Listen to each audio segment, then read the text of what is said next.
बिहार में सामाजिक न्याय के आंदोलन या सामाजिक न्याय की क्रांति का पटाक्षेप हो गया है। 2025 के विधानसभा के चुनाव और इसके परिणाम ने बिहार में नए सामाजिक ट्रेंड का, नए सामाजिक रुझान का और नई सामाजिक परिवर्तन या यूं कहे कि सामाजिक न्याय के क्रांति के प्रति क्रांति की शुरुआत का भी द्योतक माना जाएगा। The 2025 election results has marked the beginning of a counter social justice revolution in Bihar. नमस्कार, मेरा नाम है ओम प्रकाश यादव और आप देख रहे हैं voice of Republic.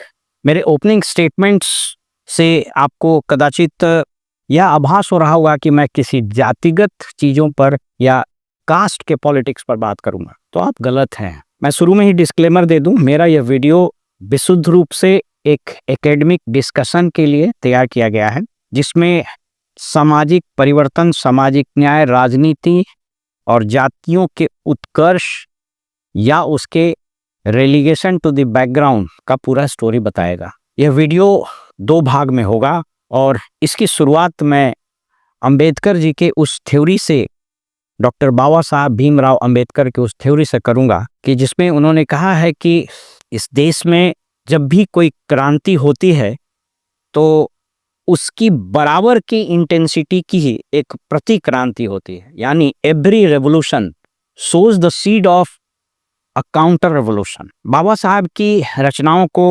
Counter revolution and counter revolution शीर्षक से महाराष्ट्र की सरकार ने प्रकाशित किया है, जो लाइब्रेरी में उपलब्ध है, और मैंने इस पर एक वीडियो भी बनाया है, revolution and counter revolution in India. उसको थोड़ा सा ब्रीफ करते हैं, उसके बाद हम चर्चा करेंगे कि बिहार में लल्लन सिंह इन पर्टिकुलर और भूमियार समाज इन जनरल का इस चुनाव में और इस चुनाव के बाद उत्कर्ष की प्रक्रिया का प्रारंभ हो गया है। और कदाचित डॉक्टर श्री कृष्ण सिंह के जमाने में जो भूमियार समाज का सामाजिक और राजनीतिक प्रभाव था बिहार की राजनीति में, वह पुनर्स्थापित होने जा रहा है। और क्या ललन सिंह बिहार के दूसरे डॉक्टर श्री कृष्ण सिंह होने का एक संभावना तलाश रहे हैं या उस ओर उनका एक कैलकुलेटेड मूव है? इन सभी चीज पर चर्चा करेंगे।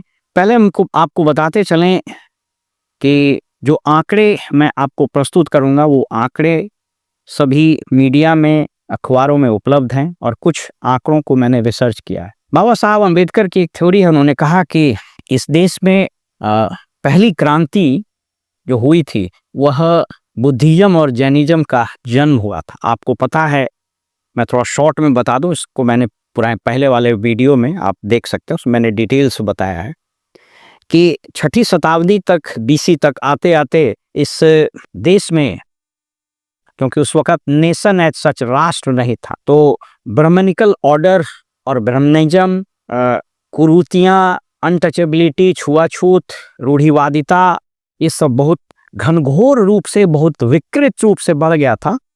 तो एक क्रांति का जन्म हुआ और वो क्रांति का जन्म हुआ तथागत भगवान बुद्ध के रूप में और महावीर के रूप में। यह क्रांति ने उस इस्टेब्लिश्ड ब्राह्मणिकल ऑर्डर को चैलेंज किया और उसके बाद वहाँ से कहानी शुरू हुई।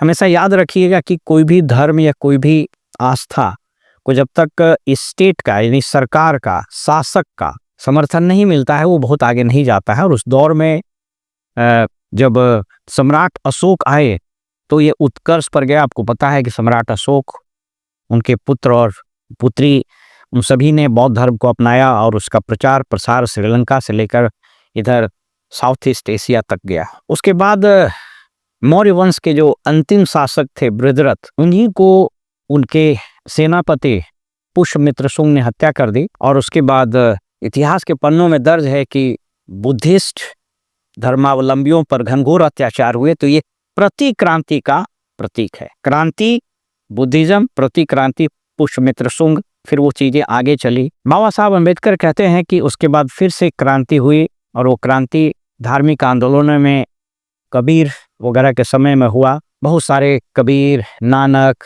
रविदास, संत तुकाराम वगैरह वगैरह, वो सारे फिर एक क्रांति के रूप में आए, क्योंकि तब तक फिर ये ब्राह्मणिकल ऑर्डर और ये जातीय व्यवस्था, रूढ़िवादिता छुआछूत ये बहुत बढ़ गया।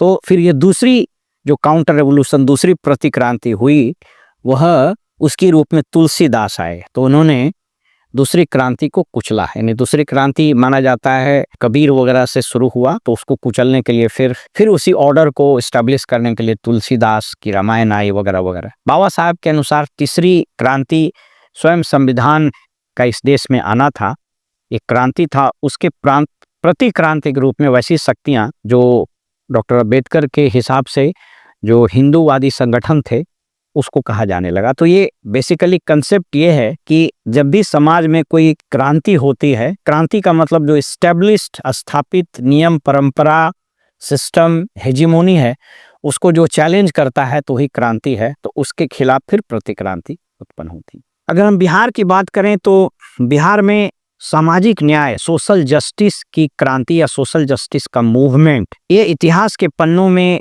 दर्ज है त्रिवेणी संघ के रूप में। त्रिवेणी संघ की स्थापना वैसे 30 मई 1933 को हुई थी, लेकिन इसके बारे में थोड़ा जान लेना जरूरी। इस पर कई किताब श्रीकांत वगैरह जी और एक मनीष जी हैं जो एडवोकेट हैं, उन्होंने इस पर बहुत काम भी किया है, वेबसाइट्स पर उपलब्ध है। तो एक घटना आपको बताते हैं कि त्रिवेणी संघ क्या है। त्रिवेणी संघ 3 जातियों का संगम था, संघ था, जिसमें यादव, कुर्मी और कुशवाहा। इसने पहली बार बिहार में अंग्रेजों के ज़माने में जो अपर कास्ट की हेजिमोनी थी, अपर कास्ट का वर्चस्व था, खास करके भूमियार समाज का, उसको तोड़ने के लिए खड़ा हुआ था। आप सबको मालूम है कि जनेऊ, उपनयन, इसको माना जाता है कि ये प्रेरोगेटिव है अपर कास्ट का। तो घटना यूं हुई कि तत्कालीन मुंगेर जिले में और अभी लखीसराय जिले में लाखों चक एक जगह है, वहां पर यादव समाज के लोग जमा हुए 25 मई 1925 को, और वहां उन लोगों ने उपनयन का संस्कार शुरू किया, यानी वो जनेऊ धारण करने लगे।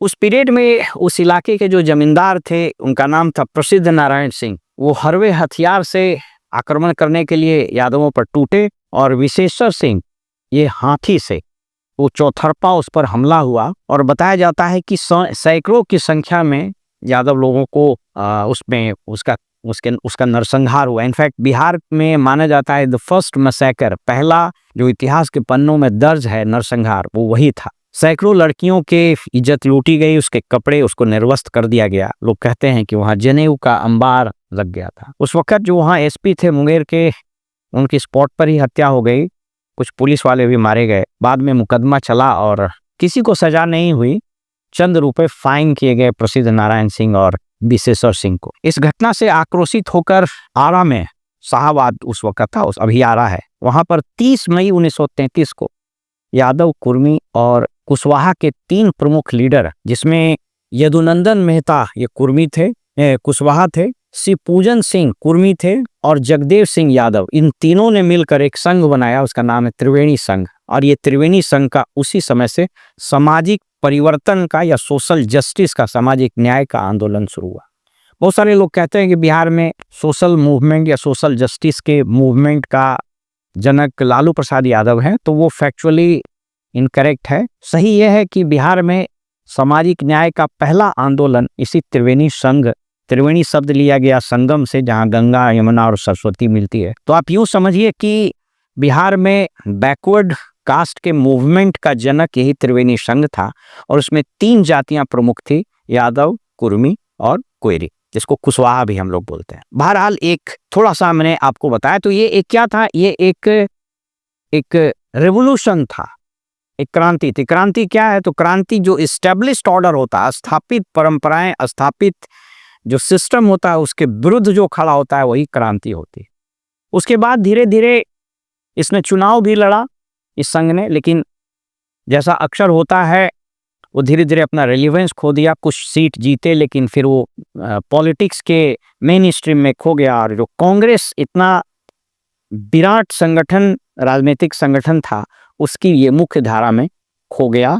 और धीरे धीरे धीरे इसको हम लोग कहते हैं कि वो एंटी रेवोल्यूशन हुआ, काउंटर रेवोल्यूशन हुआ, और ये जो पहला फेज था सोशल जस्टिस या सोशल जस्टिस के मूवमेंट का, रेवोल्यूशन का, वो खत्म हुआ। कुछ लोग मानते हैं कि सोशल जस्टिस का दूसरा रेवोल्यूशन ये जेपी के समय में हुआ। आप सबको पता है कि सिताब दियारा में जयप्रकाश नारायण जी ने 1974 में जनेऊ तोड़ो मूवमेंट शुरू किया और उन्होंने, बताया जाता है कि हजारों की संख्या में लोग जुटे और जेपी के आह्वान पर उन्होंने अपने जनेऊ को तोड़ करके फेंक दिया।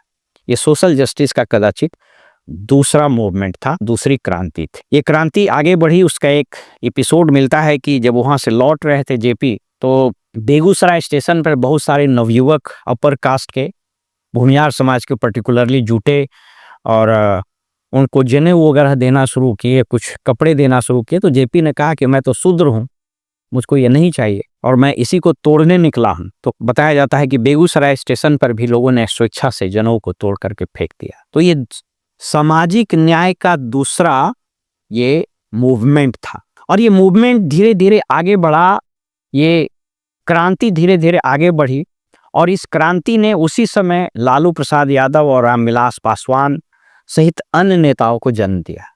74 का चला वो मूवमेंट 90 में जाकर एक राजनीतिक शक्ल अख्तियार करता है। इसको आप कह सकते हैं कि the process of social justice revolution culminated in 1990 और लालू प्रसाद यादव जी का बिहार के सत्ता पर आरूढ़ होना, यह सामाजिक न्याय के क्रांति का एक राजनीति के शीर्ष पर आने का परिणाम हुआ। तो ये सोशल जस्टिस का दूसरे फेज का क्रांति यहाँ पर। अब देखिए ऐतिहासिक सत्य को जरा देखिए, मैं आपको स्क्रीन पर दिखाता हूँ कि कैसे कोई चीज इस्टेब्लिश्ड ऑर्डर था, जो अपर कास्ट का इस्टेब्लिश्ड ऑर्डर था। मैंने शुरू में डिस्क्लेमर दिया कि मैं किसी कास्ट पॉलिटिक्स पर नहीं बात कर रहा हूँ, ना मेरी वो वैसा उद्देश्य है।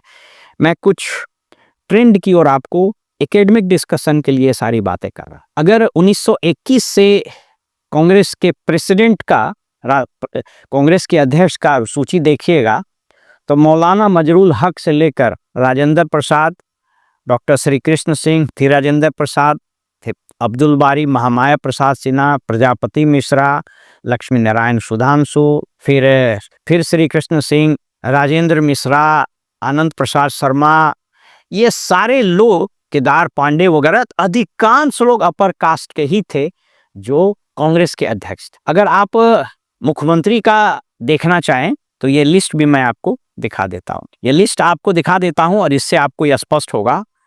आप देख लीजिए, डॉक्टर श्री कृष्ण सिंह, दीप नारायण सिंह, विनोदानंद झा, कृष्ण वल्लभ सहाय, महामाया प्रसाद, सतीश प्रसाद थोड़े देर के लिए हुए थे।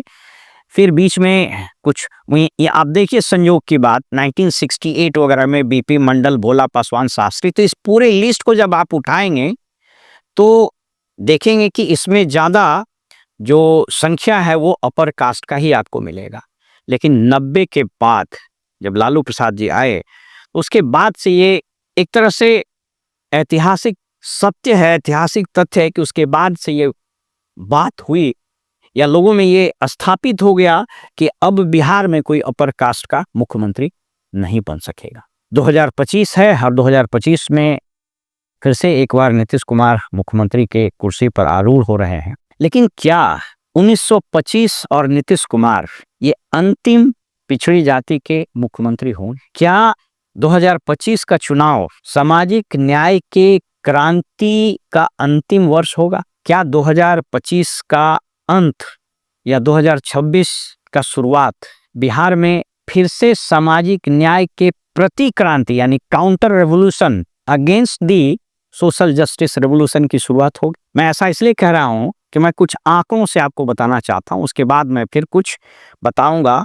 और आपसे यह भी चर्चा करूंगा कि ललन सिंह जिस तरीके से बिहार की राजनीति में अपना स्थान उन्होंने बनाया है, ये उनका पराक्रम कहिए, उनका राजनीतिक कौशल कहिए या उनकी पॉलिटिकल मैन्यूवरिंग कहिए, मैं अभी आपको सारे आंकड़े देता हूं, आपको स्पष्ट होगा कि किस तरीके से वो बड़े कैलकुलेटेड तरीके से और वेल कंसीव्ड डिजाइन से आगे बढ़ रहे हैं और कदाचित उनका यह पॉलिटिकल मूव सफल हुआ तो 2026 में बिहार किसी अपर कास्ट के मुख्यमंत्री को देख सकता है। मैं आपको कुछ आंकड़े दिखाना चाहता हूं। अभी जो चुनाव हुए हैं उस चुनाव में पहली बार, कदाचित 90 के बाद पहली बार ऐसा हुआ कि यादवों की जो संख्या थी उसमें जबरदस्त कमी हुई है। हालांकि यहाँ पर एक डेविएशन आप देखिएगा कि कुर्मी और कुशवाहा जो अर्स्टवाइल त्रिवेणी संघ के 3 प्रमुख जातियां थी, जो सामाजिक न्याय के आंदोलन के 3 स्तंभ थे उसमें से एक स्तंभ यादव वो हटता हुआ दिख रहा है। उसके अलग राजनीतिक कारण, मैं इस पर नहीं जा रहा हूँ। मैं आपको कुछ आंकड़े देता हूँ। बिहार में जो अभी चुनाव हुए उसमें यादव कुल 28 एमएलए जीत कर आए, जिसका परसेंटेज होता है 11.52 और यादवों की आबादी है 14.26%, यानी जितनी आबादी उससे कम। भूमियार जीत कर आए हैं, कहीं 23 लिख रहा है, कहीं 25 लिख रहा है। अगर मैं 23 को मानूं तो ये 9.4% होता है, जबकि भूमियार की आबादी है 2.8%, यानी 3.3% से कम वाले लोग लगभग 9.5% जीत कर आए हैं। राजपूत, इनकी आबादी है 3.4% और इनके एमएलए जीते हैं 13.6%, यानी 32। ब्राह्मण्स, इनकी आबादी है 3.6% और ये आबादी मैं सरकारी आंकड़े से बता रहा हूँ। ये बिहार जाति आधारित गणना 2023 के आंकड़े से मैं बता रहा हूँ। ब्राह्मण्स की आबादी है बिहार में 3.6%, कुल एमएलए जीते 14, जो 5.7% होता है। कुर्मी का नीतीश कुमार के इस 20 साल के शासन में सामाजिक और राजनीतिक, इवन आर्थिक भी हुआ है, बट सामाजिक और राजनीतिक उत्थान हुआ है जो इसमें दिखाई पड़ता है। कुर्मी की आबादी है 2.8%, इनके एमएलए जीते हैं 25, जो 10% होता है। अब अन्य पिछड़ी जातियों में बनिया समाज का कितना आगे बढ़ा है सो देखिए। बनिया की आबादी इसके हिसाब से, सरकारी आंकड़ों के हिसाब से 2.3%, एमएलए जीते हैं 10.69, यानी 11.25%, 26 एमएलए। कुशवाहा, इनकी आबादी है 4.2%, इनका एमएलए जीता है 9.4%। अगर आप राजपूत, भूमियार, कायस्थ और ब्राह्मण के आबादी के प्रतिशत को जोड़िएगा, इसमें 15% बताया गया, लेकिन उसमें शेख सैयद पठान भी है जो मुस्लिम की कैटेगरी में आ जा रहा है, उसके नंबर अलग दिखाए गए हैं। तो अकेले राजपूत, ब्राह्मण और कायस्थ और भूमियार, इन लोगों ने 71 सीट जीता है, जो पॉपुलेशन के हिसाब से होता है 29, जो होता है 29%। और इनकी आबादी, इन चारों जातियों की आबादी जोड़िएगा तो यह आबादी आती है लगभग 10%। तो 10% अपर कास्ट की आबादी ने सीट जीता है 29%, यानी लगभग 3 गुना ज्यादा। ये आंकड़े मैंने आपको इसलिए बताया कि ये बता रहा है, इस ट्रेंड की ओर इशारा कर रहा है कि बिहार का राजनीतिक और सामाजिक समीकरण, इसमें बहुत बड़ा परिवर्तन हो रहा है। और यह परिवर्तन सामाजिक न्याय के उस आंदोलन का प्रति आंदोलन है, यानी मूवमेंट का काउंटर मूवमेंट है, यानी रेवोल्यूशन का काउंटर रेवोल्यूशन है। अब आइए हम क्यों ये बात कर रहे हैं कि ललन सिंह बिहार के राजनीतिक क्षितिज पर उभरते हुए ऐसे सितारे हैं जो कदाचित इस राज्य में अगर 2025 के बाद वो काउंटर रेवोल्यूशन शेप में आता है और बिहार की राजनीति पर कोई मुख्यमंत्री की कुर्सी पर आरूढ़ होता है, मुख्यमंत्री की कुर्सी पर कुछ बैठता है, तो या तो वो स्वयं ललन सिंह हो सकते हैं या फिर ललन सिंह के द्वारा स्पॉन्सर्ड कोई और आदमी हो सकता है। मैं कुछ भूमियार के महत्वपूर्ण लीडर्स के बारे में बताता हूँ। मेरा बताने का ये उद्देश्य है कि भूमियार समाज अपने राजनीतिक कौशल से, अपने शौर्य से, अपने पराक्रम से या अपने आर्थिक बल पर, जो भी कारण हो, अपनी बुद्धि से, अपने ज्ञान से बिहार के राजनीतिक क्षितिज पर कैसे हमेशा से चमकते रहे। डॉक्टर श्री कृष्ण सिंह, 1887 में इनका जन्म होता है तत्कालीन मुंगेर जिले में, और आप सबको पता है इनको लोग सम्मान से श्री बाबू बोलते हैं। बिहार के पहले मुख्यमंत्री बने। इनफैक्ट आज़ादी के पहले भी वो मुख्यमंत्री 1935 गवर्नमेंट ऑफ इंडिया एक्ट के समय बने, तो उस वक्त उनको प्रीमियर कहा जाता। बिहार के सामाजिक, आर्थिक, औद्योगिक उत्थान में इनका नाम स्वर्ण अक्षरों में लिखा जाएगा। 1961 में इनकी मृत्यु हुई, तब तक वो उसी पद पर रहे। इनके नाम औद्योगिकरण से लेकर जमींदारी एवोल्यूशन, यानी जमींदारी उन्मूलन, कई एक चीज आता है। देवघर में इन्होंने एक बहुत बड़ा सामाजिक परिवर्तन का काम किया कि दलितों और अदर बैकवर्ड कास्ट की एंट्री देवघर मंदिर में करवाई। एचईसी हो, बोकारो हो, जितनी इंडस्ट्रीज, बरौनी का ये बरौनी का जो फर्टिलाइजर का हो, रिफाइनरी का हो, वो सारा चीज एस्टेब्लिश करने में इनका बहुत बड़ा योगदान रहा। एक और नाम आता है जो गांधी जी के साथ काम किए भूमियार समाज के लिए, वो महेश प्रसाद सिंह।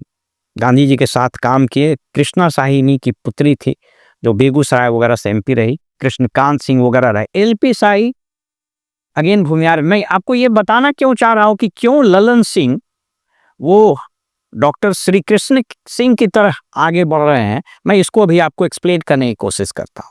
मैं जिन नामों को बता रहा हूँ उनका प्रभाव कुछ सीमित क्षेत्र तक कुछ सीमित समय में रहा। एलपी शाही मुजफ्फरपुर में उनकी मृत्यु हुई। 2018 में एमएलए रहे 80 से 85, एमपी भी रहे 84 में। लेकिन इनका प्रभाव क्षेत्र मुजफ्फरपुर, वैशाली आदि इलाकों तक सीमित रहा। कांग्रेस के बड़े नेता रहे। एक और नाम आता है बसावन सिन्हा का। ये हिंदुस्तान सोशलिस्ट रिपब्लिकन पार्टी के बड़े नेता हुए, क्रांतिकारी, और हाजीपुर में इनका जन्म हुआ। भूख हड़ताल वगैरह हिस्टोरिकल नाम है। ये सब बड़े नेता के रूप में जाने जाते हैं। उसके बाद आइए राजू सिंह। कदाचित राजू सिंह भूमिहार समाज के एक बड़े नेता हुए। अभी का शेखपुरा जिला उन्हीं के नाम से जाना जाएगा। राजू सिंह बरबीघा में 72 से लेकर 2000 तक लगातार एमएलए रहे। और 9 सितंबर 2005 में जो इलेक्शन हो रहा था, इलेक्शन का कैंपेन चल रहा था, उसी में इनकी मृत्यु हुई। ये बेगूसराय में भी एमपी रहे 98 से 2004 तक।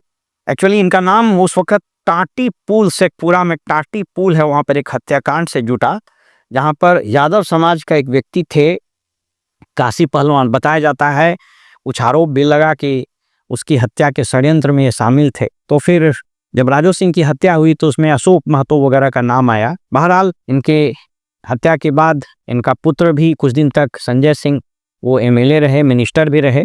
बाद में नाम आया कि वो उन पर मुकदमा चला वो टाटी पुल वगैरह वाले कांड में, तो उनको सजा हो गई और उनकी भी मृत्यु हो गई। तो राजू सिंह एक बड़ा नाम थे। कहा जाता है कि उस दौर में मुंगेर में कलेक्टर एसपी तो जो होता ही था।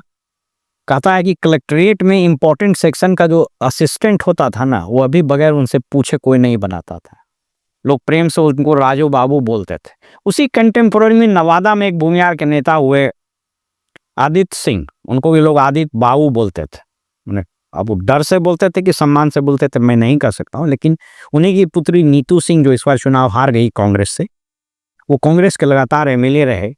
उनका भी उस इलाके में बड़ा दबदबा था। लेकिन ये सब जो दबदबा राजनीतिक था ये क्षेत्र तक था। इनफैक्ट राजू सिंह का तो थोड़ा और कार्यक्षेत्र बड़ा था। बाद में ये इनका लालू जी से बड़ा अच्छा संबंध हो गया और फिर उसके कारण भी इनका प्रभाव क्षेत्र रहा। लोग बताते हैं कि शेखपुरा जिला के बनाने में और बाकी चीज में लालू जी का इनके साथ बड़ा अच्छा संबंध रहा।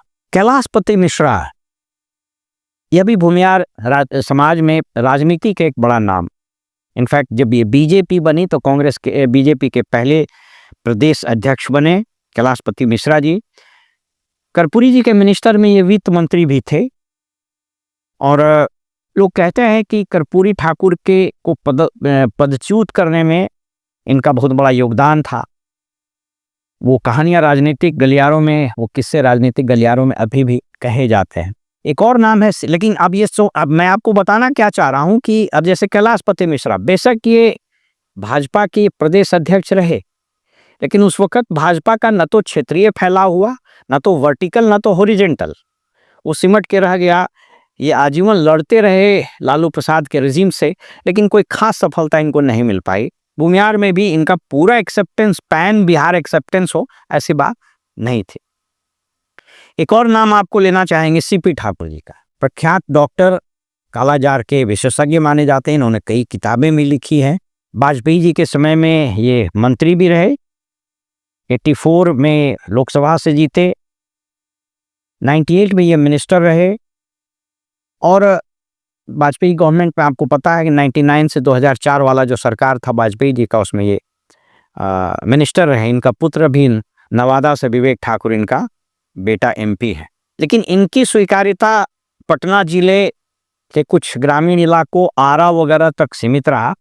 इनका प्रभाव क्षेत्र कोई पैन बिहार हो और पूरे बिहार का भूमिहार इनके साथ उठ खड़ा हो जाए, या अपर कास्ट पूरा इनके साथ उठ खड़ा हो जाए, ऐसा भी नहीं हो पाया कभी। गिरिराज सिंह वगैरह के बारे में आप जानते हैं, बढ़िया के रहने वाले व्यक्ति, एमएलसी रहे, नीतीश कुमार के सरकार में मिनिस्टर भी रहे, अभी 2 बार से मिनिस्टर हैं मोदी जी के समय में।